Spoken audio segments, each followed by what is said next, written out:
अस्सलामुअलैकुम, कैसे हैं आप सब। ये रिसेंटली मैंने एक उम्रा का केक बनाया था, सोचा आप लोगों के साथ शेयर करती हूँ।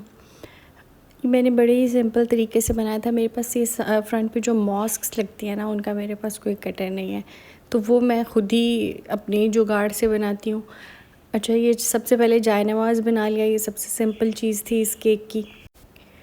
सिंपली फॉन्डेंट को जायनमाज़ की शेप में कट करेंगे और एंड्स को इस तरह से उसके ऊपर इंडेंट्स दे देंगे ताकि ये जायनमाज़ की तरह ही लगे। बाकी दरमियान में आप कोई सा भी डिज़ाइन बना लें, कोई रूल नहीं है कि इसी तरह से बनाएं, वो जैसे आपको समझ में आता है आप उस तरह से डिज़ाइन बना लें।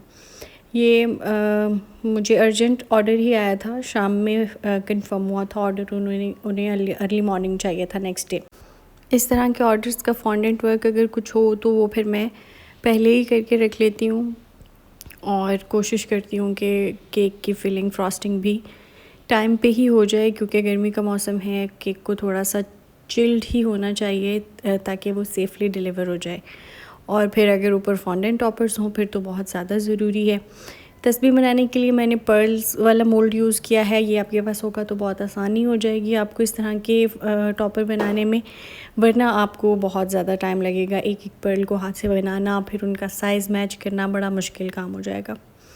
तस्बीह भी बना ली। उसके बाद जी हम बनाएंगे मस्जिद। उसके लिए मैंने 3 सर्कल्स कट किए, एक बड़ा और 2 छोटे एक ही साइज़ के। जो बड़ा है वो हमारा दरमियान में आ जाएगा डोम, और 2 साइड्स पे आ जाएंगे।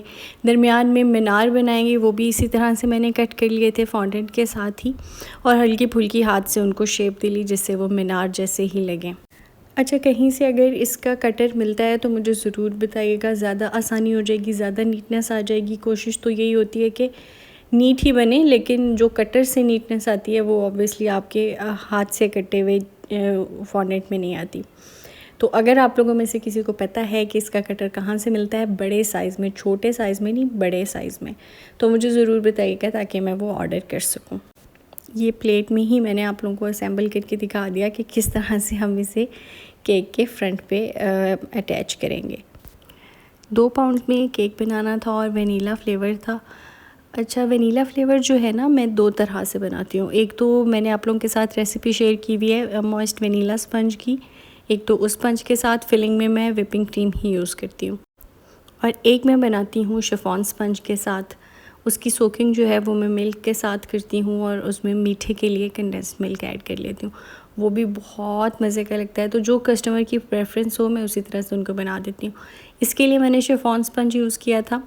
उसकी फिलिंग और फ्रॉस्टिंग का प्रोसेस मैं रिकॉर्ड नहीं कर सकी क्योंकि मुझे रात हो गई थी बनाते हुए, तो लाइटिंग इतनी अच्छी नहीं होती। बाकी वैसे भी बिल्कुल सिंपल वनीला केक था, तो मैंने सोचा कि चलो रहने ही देते हैं।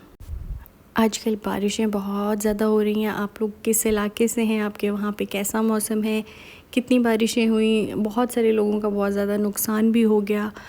आप सब बताएं कि आपके इलाके में तो इस तरह का कोई इशू नहीं हुआ।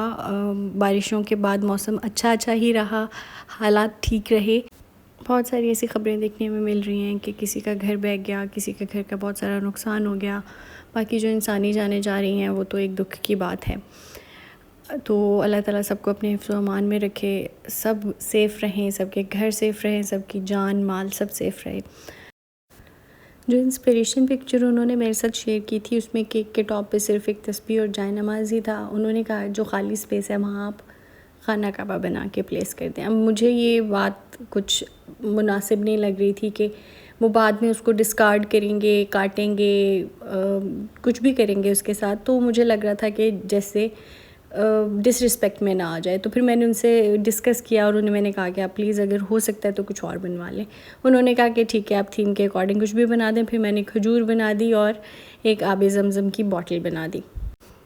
नेक्स्ट डे का जब ऑर्डर होता है ना, तो क्योंकि मैं फिलिंग और फ्रॉस्टिंग एक दिन पहले ही कर देती हूँ, और अगर शिफॉन स्पंज हो तो फिर मेरी कोशिश होती है कि मैं उसे फ्रीज़र में ओवरनाइट ना रखूँ, क्योंकि वो फिर जम जाता है। और फिर जब वो जैसे जैसे डीफ्रॉस्ट होता है ना, तो उसमें जो भी आपने सिरप यूज़ किया हुआ है या मिल्क यूज़ किया हुआ है तो वो अलहदा होना शुरू हो जाता है आपके केक से। अक्सर देखा होगा आपने कि आप फ्रिज से केक निकालते हैं और जो भी सिरप यूज़ किया है वो केक से अलहदा नीचे केक बोर्ड पे जमा होना शुरू हो जाता है। तो वो यही वजह होती है कि वो जब डीफ्रॉस्ट होता है तो फॉर सम रीज़न वो जो आपका स्पंज होता है वो उसने अब्ज़ॉर्ब किया हुआ होता है उसे, वो उससे छोड़ देता है। तो लेकिन इसको मैंने फ्रीज़र में ही रख दिया था और फिर मैं भूल गई। लेकिन अल्लाह का शुक्र है कि कोई इशू नहीं हुआ, क्योंकि शायद मौसम भी कोई इतना ख़ास गर्म नहीं था, गर्मी नहीं है, ह्यूमिडिटी है आजकल, तो अल्लाह ताला का शुक्र है कि ठीक ठीक रह गया।